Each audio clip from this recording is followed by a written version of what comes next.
Hey guys. Hello everyone, welcome back to Two Recliners. We are here for an in-car review, immediate out-of-theater reaction to The Long Walk. Yep, and let's just get right into it. No intros, no anything like that. Well, let's do a spoiler-free review for the first little bit. All right, so let's just do a little small spoiler-free review. If you haven't seen this movie, go watch this movie. It is one of the best movies of the year, in my opinion. One of the best movies of the year. Best performances, best cinematography, music was fucking amazing. Everything about the it was... emotions it conveys, I mean, I don't... Cried 7 times. I think it was 7 times. It is a very, very good movie. Cried coming out of the theater. That's never happened before. In short, it conveys themes of humanity, of government, of... using, basically, people as fucking cannon fire. Yeah. Cannon it gives fodder. Very similar themes to like what Squid Game kind of gives off. Like, it's Hunger Games. We are not horses. This was written a little bit better than Squid Game season 3. It was written better than Squid Game season 3. I'm not gonna way better. We went in with basically no expectations. Came out with.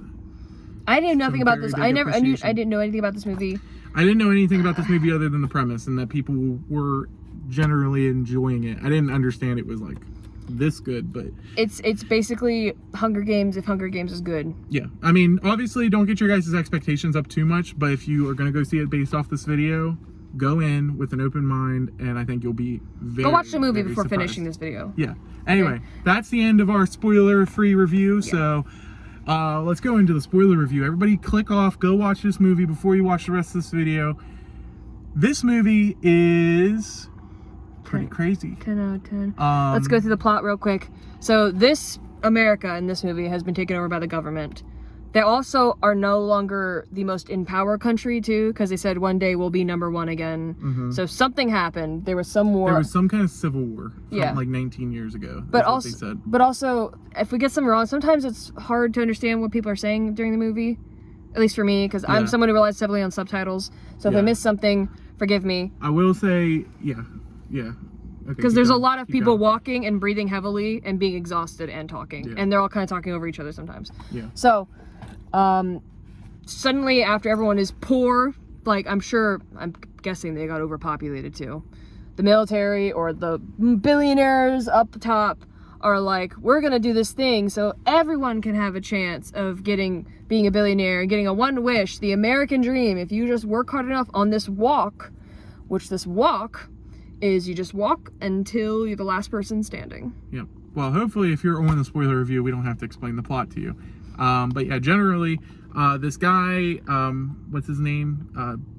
Garrett. I think. Garrity. No, his name's Garrity. First name's something else.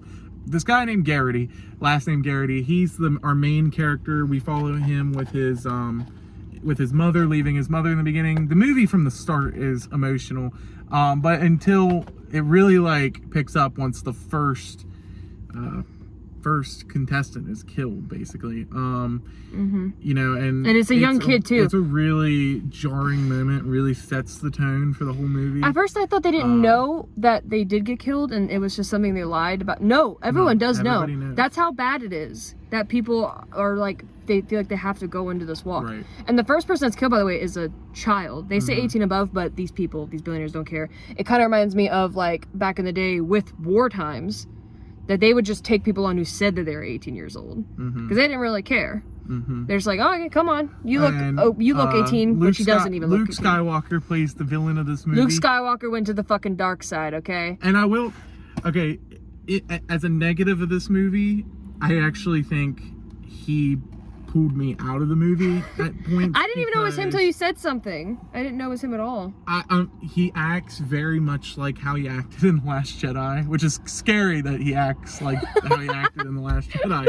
But like, he does have a very generic, general voice. Where he's like, "Your time has come to an end. I salute you and goodbye." But but he's like so dark and like, and that's how he was in The Last Jedi. No, but there's the positive thing about that. He literally is like the stereotypical general that like they use in fucking war propaganda of like, come on man, you're a real man. No, I'm just saying the choice of casting Mark Hamill was, not that Mark Hamill was bad, like he did his role perfect, but I just feel like this general is following them along the entire walk. Yeah, Mark Hamill, Luke Skywalker just showing up at certain times, like I feel like it kind of pulls me out of the movie, because like, it's just one of those things, like he's just such a big actor. I think it hurts it sometimes, but I understand that a big part of probably casting him was to get people to see the movie in the first place, because you put a big name on the poster, you get people to see the movie. And so like, and he's not a huge role to the point where, you know, you get them into the movie by getting Mark Hamill on the poster, but you get entrenched in all the other characters after that. But I would have preferred maybe someone other than Mark Hamill, I feel like, because in the ending scenes when he's executing the last contestant, he has this hood on and he literally looks like a Jedi. He literally looks like Luke Skywalker in his Jedi robes going up, and he's like, and I don't know. He's doing the thing with, what's his fucking name, with the, when he goes into his bed at night. Yeah.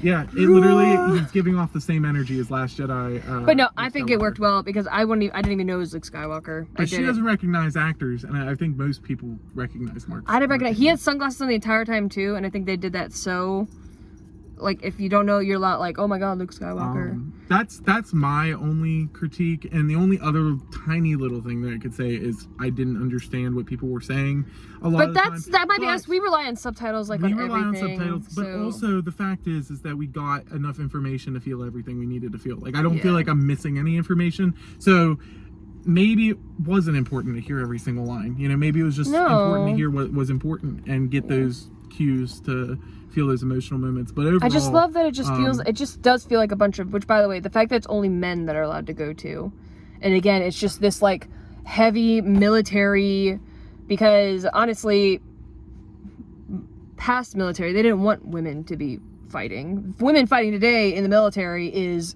something we've progressed to, and it's like, now that the military's taken over the country, they've gone backwards.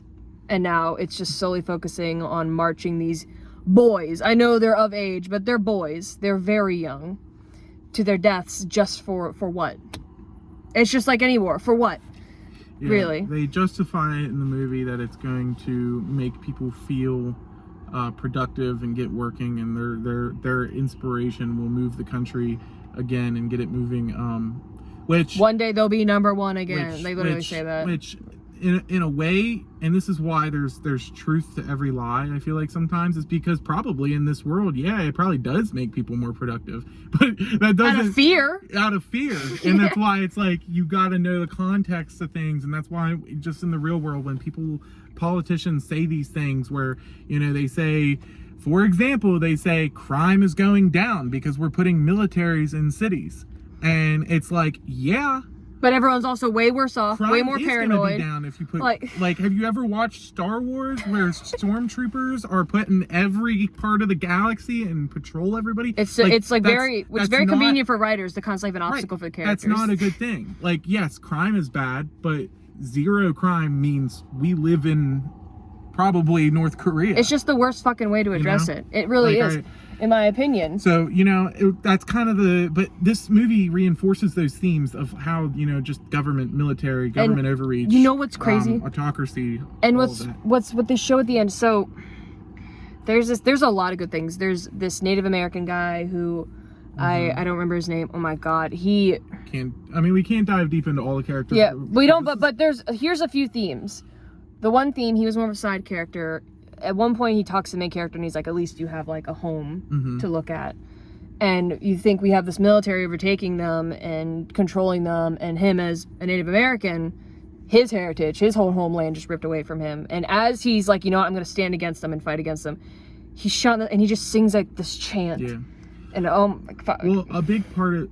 I know. Oh, well, the main thing he was saying was the state that they're doing the long walk in is the state that he's from. So... I think every state has one volunteer from it that goes into the long walk. There's 50 people in the walk. Well, I was just thinking they said that. What I feel like saying is that where the long walk is in the main character's I know. home state. Yeah, so I know what he I meant. gets to But be in his state. I know what he meant, but I felt like they put that in there to be like. Oh yeah, maybe. Because it does. Maybe. Because it does like later on, and then he does the chant. It's like you know what he was thinking about, like him finally fighting back. We don't even know what happened to his backstory. Another thing that they did is they really talked about the cycle that happens, especially when you become authoritative dictators. He's a friend of the main character. I think his name is Arthur. I think that's his name. Maybe I got that wrong. But the whole time he's talking through, the main character is like, when I win, I'm gonna shoot the guy that killed my dad, because his dad stood up to the government and decided to die for his cause. And he's like, I'm gonna kill him. And the friend is like, don't, like, that's just gonna make it worse. Your mom's gonna be all alone. Don't be like your father. Like, fight for peace instead of fighting for violence. But like, I mean, it's completely justified. He'd want to kill the guy that killed his father. But at the same time, he does have a point. He's like, we need to break this cycle. But guess what? At the end of the movie, when Pete is his name. Pete, is that his name? Yeah, not Arthur. Sorry, Pete. When he's finally with his friend, and his friend convinces him to keep walking, because he was going to sit. He was going to sacrifice himself. Yeah. His friend stopped walking, the main character, and he's shot. So the main character dies. And in that moment, while he's dying... Let's hurry up. And in that moment, while he's dying, he's like, you can do it. I can't wish for peace. You have to do it. As soon as he's shot, though, immediately, he kills the general, the friend. Because that cycle.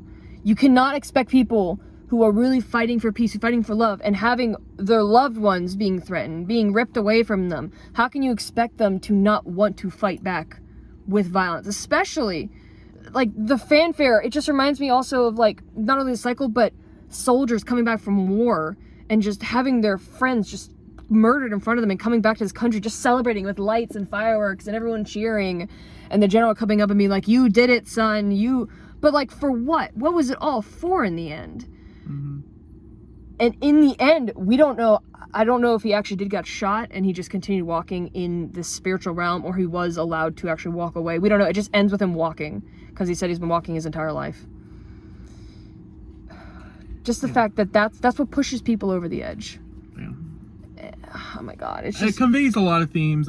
Some themes you definitely connect into modern fears. I would say definitely, and overall, yeah, the movie is a very good deep dive into human psychology as well. Yeah. Which is one of the best parts about Squid Game is just them trying to like bond with each other. You just realize like the way the human brain works in these situations, and I mean, even just not only just the threat of death in this challenge, and everybody's gonna die, and you're looking around at everybody and everybody's gonna die. Some people cope by like unattaching, and some people cope by having friendships, because that's the only way they can manage. So I mean, I think it goes into that, but it's also it's showing without sleep and without while walking, and like it's the physical toll that will have on your body. So, this one guy just rips off his clothes and just starts running. Like people start losing it. Right. This one guy who I think he coached by trying to like be a fucking asshat to people, when he starts realizing that they definitely had some good like psychologists or somebody, a ton of psychologists probably working on this movie, because you have to study the human brain to understand how people would react in these last moments. I was thinking even that one guy that finally decided he was going to sacrifice himself, he couldn't even sit down. I think after you walk for so long, it's like he just couldn't stop. Like you just can't stop. It probably is really hard to sit down after walking for days like that. So as he gives himself up, he just keeps stumbling around in the back, and it's, oh my God. So overall, that's our review, our quick review. Music, amazing. Characters, amazing. Set, amazing. Cinematography, amazing. Plot, amazing. Everything's amazing. Everything's amazing. Any final thoughts? I'm sorry, I keep talking a lot. Acting was the best thing. Oh just everything, the way it's shot, they just shoot it in such an emotional way. But that's about it. We are going to do a full in-depth review after we have a couple days to think about it. We're going to have a full in-depth review on our podcast, so make sure to subscribe and check out our podcast. We're the Two Recliners. This is our quick review, but we could definitely say way more about this movie. All right. All right. See you. Have a good one. Bye. We'll watch a movie.